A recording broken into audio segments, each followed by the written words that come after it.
talk to me a little bit, man, about like what you've seen so far in Memphis' first 4 games. I know you know what I mean. You watch them pretty heavily. From the starting, from the rotators, from guys switching and out of the lineup. Like, if that was your team, give me your starting five. Give me your kind of ways of playing and kind of like your overall view of like what you saw so far. Yeah, I mean, I think obviously we all had pretty high hopes for this group coming into this year because they're a year older. They're bringing back the majority of their roster. Now, Precious is gone, and that's losing a lot. I mean, 15-10. He's the AAC Player of the Year, Freshman of the Year. So you're losing a lot. But what you're losing, you're getting a year older. You add a guy in Landers Nolly, the second from Virginia Tech, who led an ACC team in scoring. And you also add, a top 10 big man in Musa Cisse. So you still feel pretty good about, where you're at as a roster, even though you lost, if you want to count James, but they were playing with James for the majority of the season last year, so they got used to it. But you do lose a first-round pick. So all that considered and all that being the case, I still think you feel really good about where you are from a talent perspective going into this year. But 4 games in, and 5 games in, the reality of the situation is there has not been this sort of you were hoping that there were roles that had been established. Okay, this is what I need Landers Nolly to do. This is what I need Lester Quinones to do. This is what I need Boogie Ellis to do.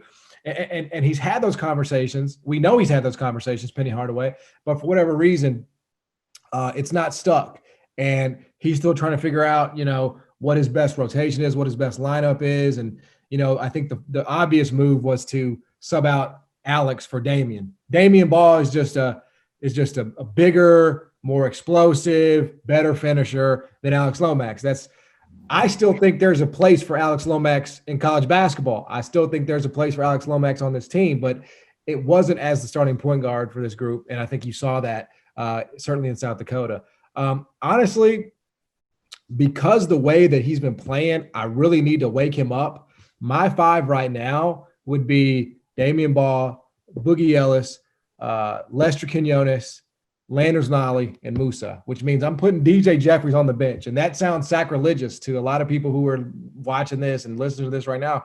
But the truth of the matter is that I know he's too talented to be out there, shooting 30%, shooting less than that from 3. I need to wake him up. And this as a former player, that there aren't many ways you can motivate, but the bench is one of them.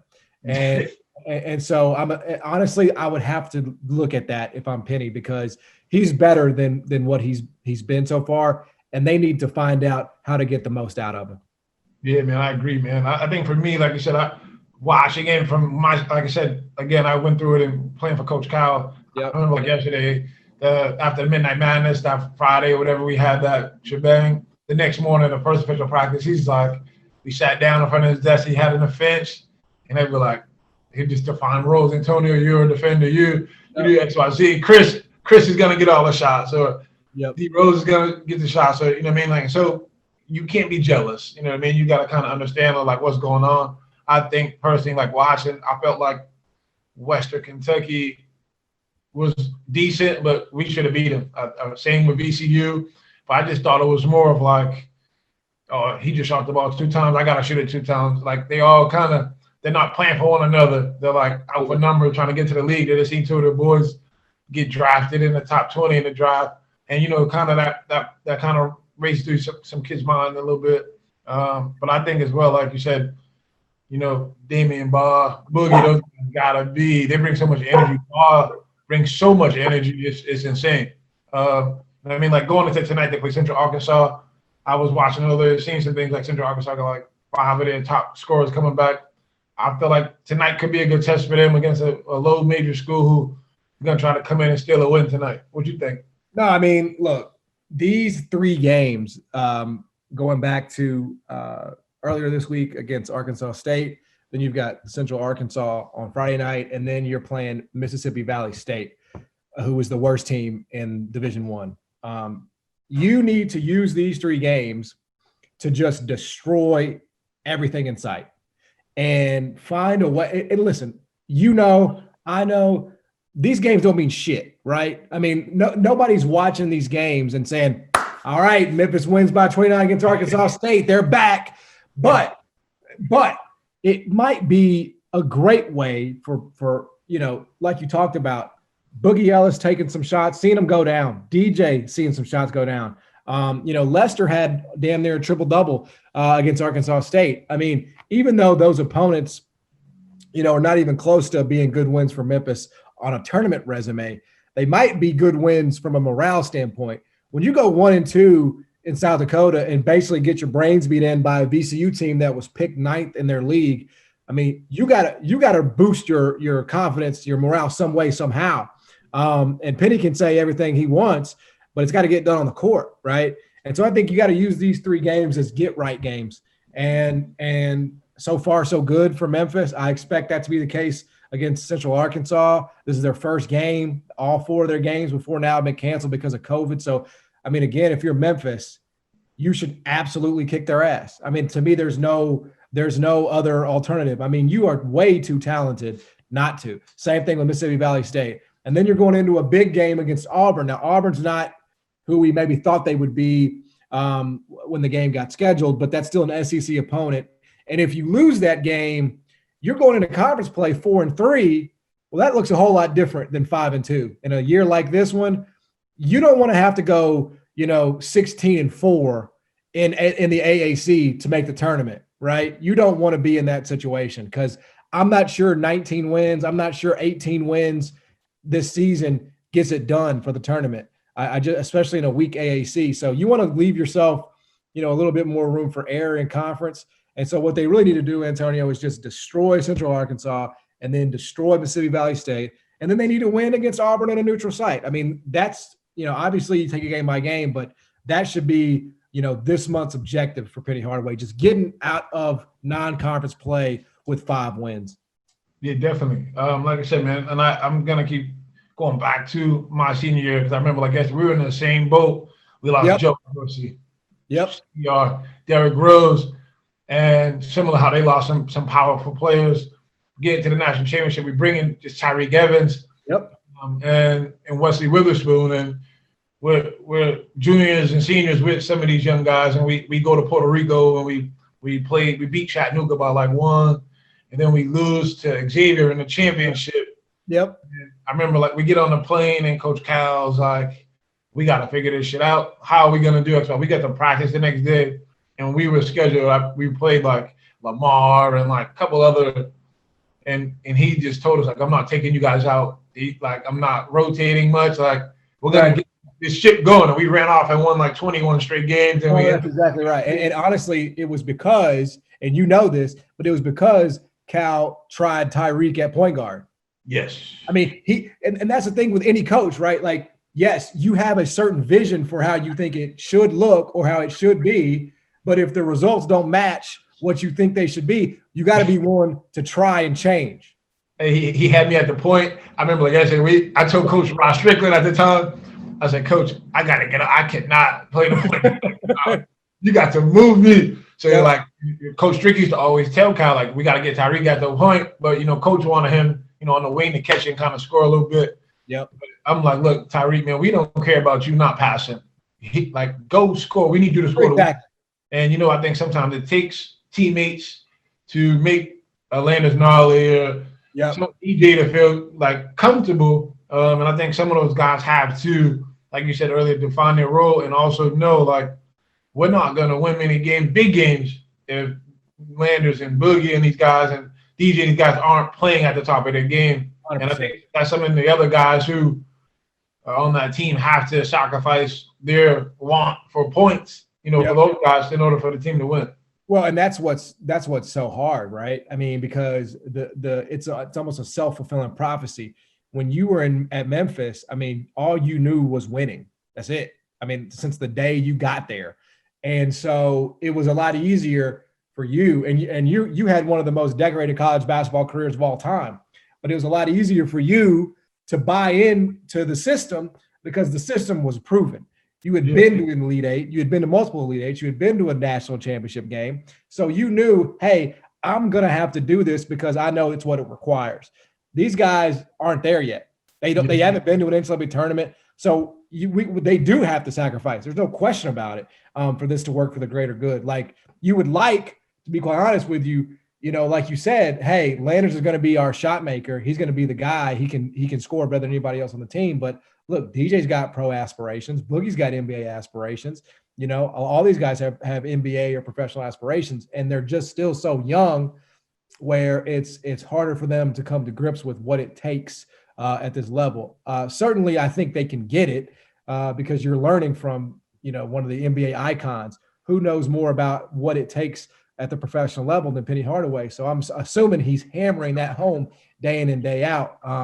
But we just haven't seen that yet. And it's early. I mean, you're talking about sophomores, right? It takes time.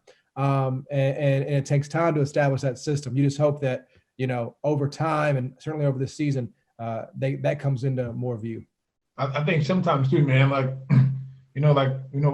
we said, some things take time and things of that nature. But me personally, when I watch, like when you come to a Memphis or you come to a Arkansas or Cincinnati or what Duke or anywhere, you come out as a freshman or you come in and you're in that rotation, you gotta be ready right then and there. Like, you know what I mean? Like You're coming in with, you can't be mad if, you're not playing if you're not performing. You know what I mean? I think a big part of it for me, watching this year from last year, Penny's the head guy, he's doing what he's doing. They come off, you got some coaches, got some great coaches there, but Mike was a big piece. And like a lot of those kids coming off, sitting next to Mike being in their ears and things of that nature, you lose something like that. How difficult do you think that might be for someone who got you relied on Mike last year, being on staff, always being able to have him. And I'm sure he's probably still involved, but, not being there physically anymore. Right. How's that, do you think?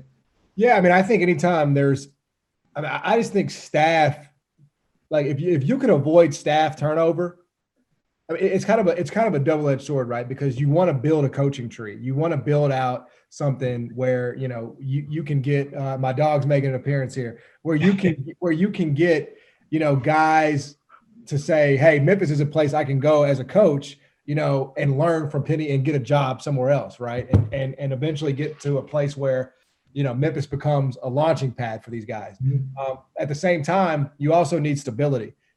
You need and that's one of the things about Cal, bro. I mean, like there was very little, there was a little bit of turnover, but he always had Robic, right? Like he always had Robic and he always had DK until he got the head coaching job, and I think Robic is still with Cal, so, and that's probably Tony Madlock for Penny, but the point remains is that you don't want to be turning assistants over year in and year out, right? I mean, Sam Mitchell was here for a year. He's gone. Mike was here for 2 years. He's gone. Again, it's part of the business. It's part of the industry, and you want a coaching tree.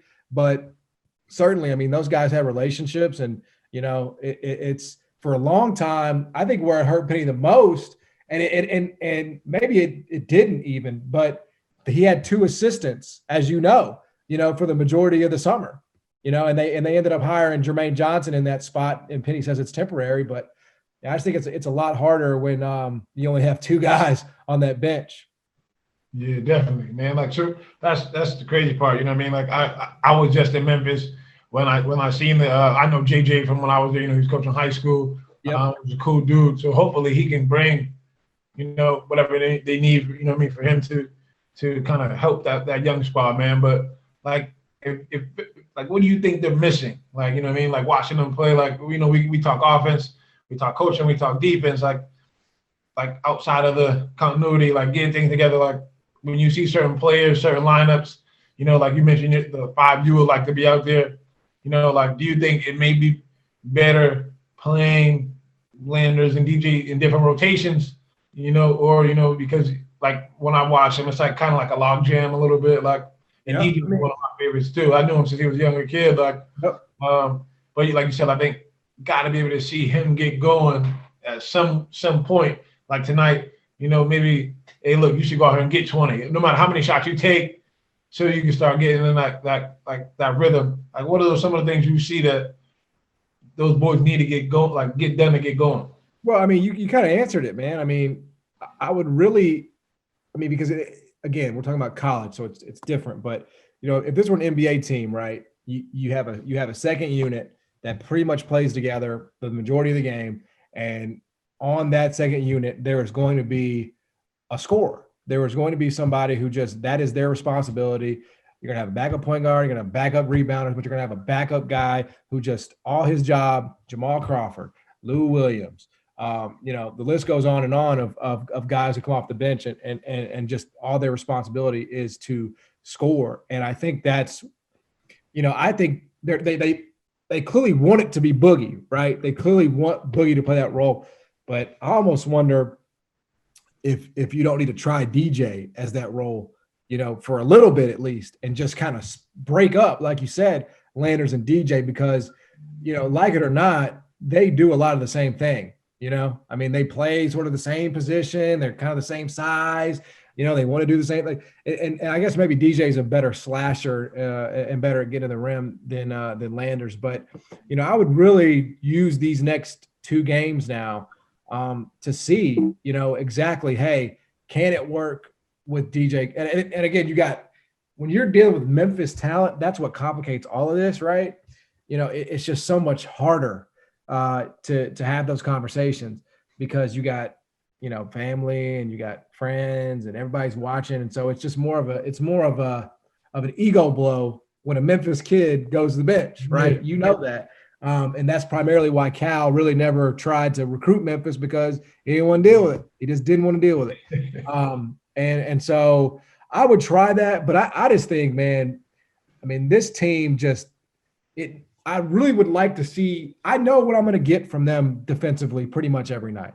Yeah. And that's a great thing. They're one of the best teams in the country last year defensively. They're still a top 25 team defensively in the country this year. One of the things we know about Penny is that his team's going to guard. I love that. That's great. You have to be able to guard.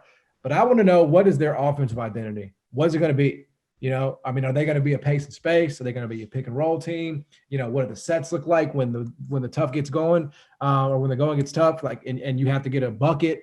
What are you going to run? Who's going to shoot the ball? These are all things that I think have to be decided. Still, we don't have the answers to that yet, and so that's really what I would like to see. In these next 2 games. Me personally, I would also love to see Lester be able to do more. I know he can do more. I'm saying in the sense of maybe be able to give in the light a little more, just to not do anything other than shoot threes. I feel like he's probably one of the best rebounders. He can defend. Well, he does it all. Yeah. He just sit in the corner, shoot a 3. You know what I mean? And I feel like he can do a lot more. Maybe we got to kind of open him up a little bit and get him going as well, because he was a huge piece for us last year. And, he's one of those guys who kind of played big in big games and, can kind of sense a little frustration from everybody out there. And so what does it feel like from the fans? I know you're on the radio out there. What do you get, from the fans? Because I know how tough they can be out there, man. How's that take on those guys? Yeah, all you ever experienced was the friggin' honeymoon, man. Your 4 years here were a smooth sailing. All y'all did was win 30 games a year. Yeah, we averaged, we averaged 33, 34 wins a year, something like that. Yeah, so it was all happiness and paradise when you were here.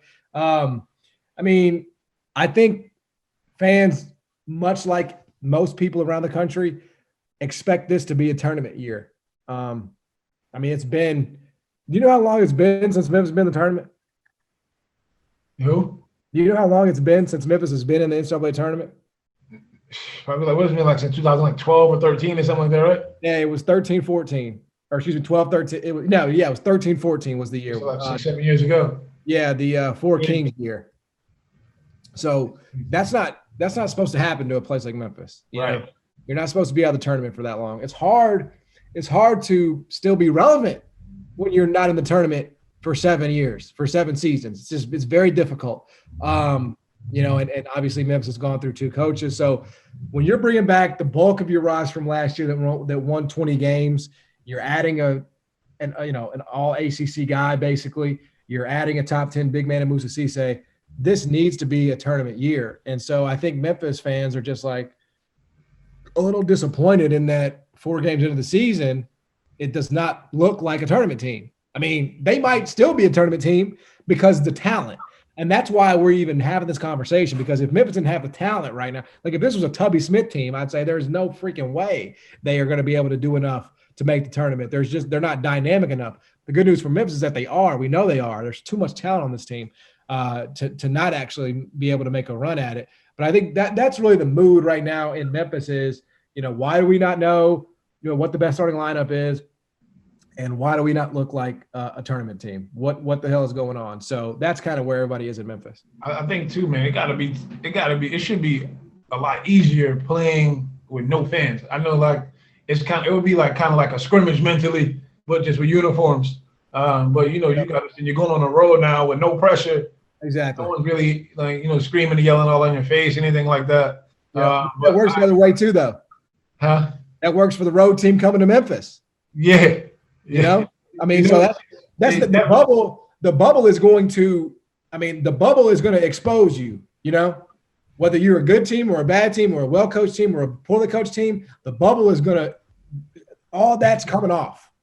It's tough too, man. Like you said, I was there with Cal for 4 years, and it was like I came in with Sean Williams and Trey Allen. Yeah. And then, he doesn't bring another Memphis kid in for 2 more years, which he brought in Pierre Niles. Yep. And then, that was really about it. He doesn't really – he was always a big believer because he always felt like you said earlier, a lot of pressure. Oh, usually why aren't you playing? Or, you should be playing over that kid from Boston or that kid from Detroit or that kid from Chicago. Yep. And, he kind of brought us all together, man. And he was always big on Cal was cocky in a way, Sure. And, he carried us up with a certain swagger. And he wanted us to carry that same swagger, but, you couldn't carry it if you're not performing, And I think Penny brings such a great posture to our program, and because of who he is and, everything he's done and the kids he's bringing in. But now, like you said, now these kids have to back Penny up. And these kids got to come out and hoop. You know what I mean? At the end of the day, I watch VCU, knock on VCU. Eric Main was my guy. I'm texting him during the game. I'm like, you dudes are trash. And he's like, yeah, but we killing y'all. And I'm like, driving me crazy because we should have beat them. You know what I mean? That team is not good. Yeah, the big kid from West Kentucky, who's a monster, dominate us. We couldn't get they were getting every offensive rebound they wanted. It was just kind of tough to watch. So I think, Penny can only do so much. And now, we all know, these kids tonight, even starting tonight, they got to come out and just play ball. You know what I mean? Yep. Penny's going to say what they want to say. I'm going to say what I want to say because, we all going to say, but at the end of the day, if you don't come out and perform, that's, why are you playing? You know what I mean? Exactly. And I think it's important too, especially for Penny because he's a former player, man. And former players they have I don't know if there's a rooting for them to fail, but people are always more skeptical of the former players who come back and coach, right? Patrick Ewing and Chris Mullen and Clyde and now Penny, of course. I think it's important for Penny to succeed just based on that group of folks because you want that to be a pool where future athletic directors say, hey, let's get this guy in there. He's a former player, right? Because you guys do know the game. Now, on the same token, and I'm not applying this to Penny because Penny's a brilliant basketball mind. Just because you played at a high level doesn't mean you can coach at a high level, right? Just just because you can coach at a high level doesn't mean you can play at a high level. So, those two things always can be mutually exclusive. But, I think it's important just for the former player, right? The archetype of former player for Penny to have success here for sure. So what do you think about the kid Williams that hasn't been root eligible yet? You think is that something that Tigers are missing? I hear, I wasn't able to see him play, but I hear very good talent, could definitely help us when he comes back. Do you start him immediately? Do you bring him off the bench? Is he practicing? I don't know. I know you probably know some of those things. Can you give me a little insight and everyone about what's up with him? Yeah, he's he's a guy that averaged 15 a game last year at Evansville. His game's a little goofier, a little bit more unorthodox, but he's somebody who would, I think, step in immediately and make a difference for Memphis because he's an upperclassman. And we talked about who's willing to make sacrifices. He feels like a guy who could kind of lead that charge. He feels like a guy who could come in here and say, all right, this is how it needs to be done. Here's what we have to do. He feels to me like he could actually be a leader on the floor because, he's a junior, he's older, he's been in the college game. And his game is just a little different, for example, from Landers Nolley. Landers has been in programs, but Landers wants to score. I think it's a little different with DeAndre. He can rebound, he can pass, he can score a little bit when needed. He's older. I think he's like 22, 23, so that is definitely a huge benefit. I think they need him badly. And, Jeff Goodman had the report earlier this week that the oversight committee is going to recommend that all transfers get their waivers and are eligible immediately. That's not going to happen until the 16th. But you hope that goes through, because I do think DeAndre would make a huge difference for this team, just on a leadership quality, on a production quality as well. But just to me, having a guy who's been through the wars, older, is a young group still. They need that. Definitely, man. If let me ask you a question, man. I know you know Tiger Hoops pretty well. You know what I mean? Like, what do you stack this team? And I'm saying compared to the Passners and the Tubby Smiths, like, is there? I look at it not from the coaching standpoint, but from player wise, and yeah, I feel like they were kind of how like Passner's team was that year when he had Joe Jackson and all these studs, and everything was kind of fumbled a little bit. Like, you know what I mean? Like, how do you kind of measure those two up together? Well, I noticed you didn't say compare it to Cal's teams. I noticed you just y'all must be at a whole different level, huh? We don't get to compare them to those teams. Huh? Nah, man, we honestly, like I said, man, like my freshman year, I came in, they had Rodney Carney and all these dudes. They were fresh off that year with D-Wash missed the free throws. So Louisville. Yep. I remember, man, we came into summer school, and D-Wash is my guy, man. Like, one of my guys, teammate for 2 years, and we're at summer school and we're hooping, and like us freshmen killed the upperclassmen, Dorsey, Carney, D-Wash, all these dudes. And it's me, Sean Williams, the Longburg boys. We were deep. Dozier. Yep. And D-Wash, like, man, he started cursing, like, man, none of y'all know effing McDonald's All-Americans. Or like, man, we got the same school. None of that shit matters. Yeah. And Cal comes down and he starts talking to us. And he told Darius, he's like, your attitude, the way you're carrying yourself, which is why we lost last year. These 5 or 6 guys are going to help us. Wow. He was like, yeah, right. Like, wow. And he was being, I think he wasn't worried about no one taking his spot. He was just like, Sean was like the big dog in our class. And, like he was more worried about Sean getting no shots. So, man, like I said earlier, we defined Rose, D-Wash, and Coach Cal said, look, Sean Williams is our number one option. And D-Wash looked at him in our meeting like, you crazy. He goes, and if he's not getting the most shots, guys would not be playing. Wow. And like Rodney Carney, who was our senior, our captain, just was like okay with it. So as freshmen, we see it. And Rodney ends up being a first-round pick, 6 man. Exactly. He got benched one game for missing practice. Chris Douglas went nuts. And me personally, I'm like, shit. There goes my minutes. Like the next game, he misses class on a Friday. We go to Cincinnati. I have my career high. Monday morning, coach like, these 2 freshmen are starting. Rodney, you're going to be the 6th man. Rodney was just like, okay, coach, that's fine. So, like, for me, I'm like, oh, snap. Like, this dude's okay with this. He's like a preseason All-American. Like, and Rodney just was so welcoming to winning. Like, they weren't winning those first 3 years. And we were running off. We get that. We lose to Duke in the Garden. Yep. But we're still number 2 in the country. And D-Wash at the same time, like, caught on. Like, he was just like, yeah, man, like, none of us, you never heard none of us, man, like, speak about stats, speak about anything. Like, it was more so winning. Everything we did, Burger King, we went to Blue City, we went to Dyer's. Anywhere we went, we was 15, 20 deep.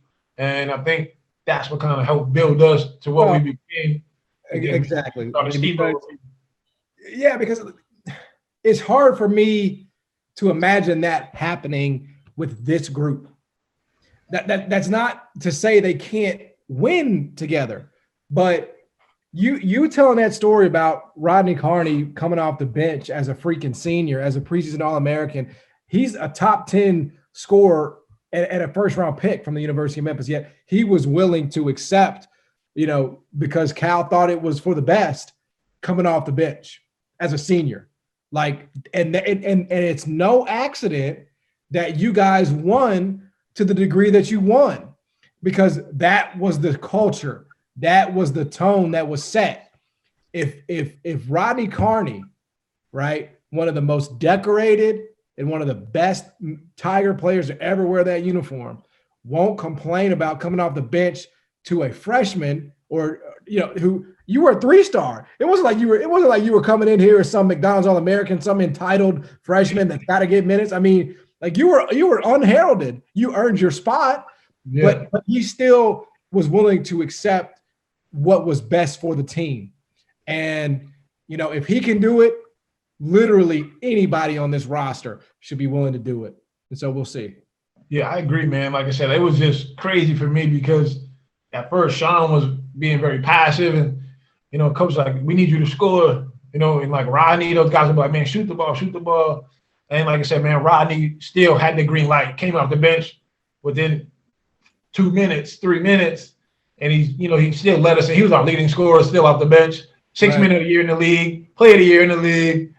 Yep. 16 pick in the draft or whatever it was. Like him and Sean go back to back in the first round. Like, and like from then on, like I just kind of understood personally. Like, man, listen, it really ain't about me. Like, you know what I mean? Like, did I have dreams of going to the NBA? Of course, every kid does. But like, I was so worried about like winning. Like even Chris, the year he went bananas our junior year as All-American, like he was my roommate all 3 years in college that he was there. He hated shooting a lot.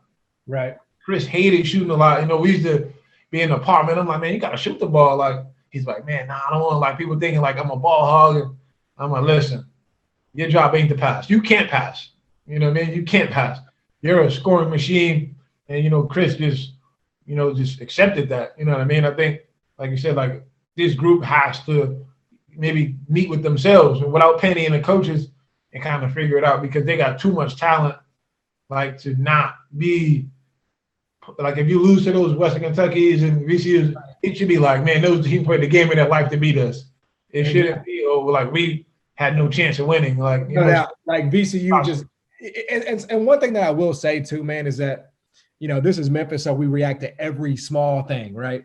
Yeah, we're 4 games into the season. It'll be 5 after tonight. There's still a whole year left to play out.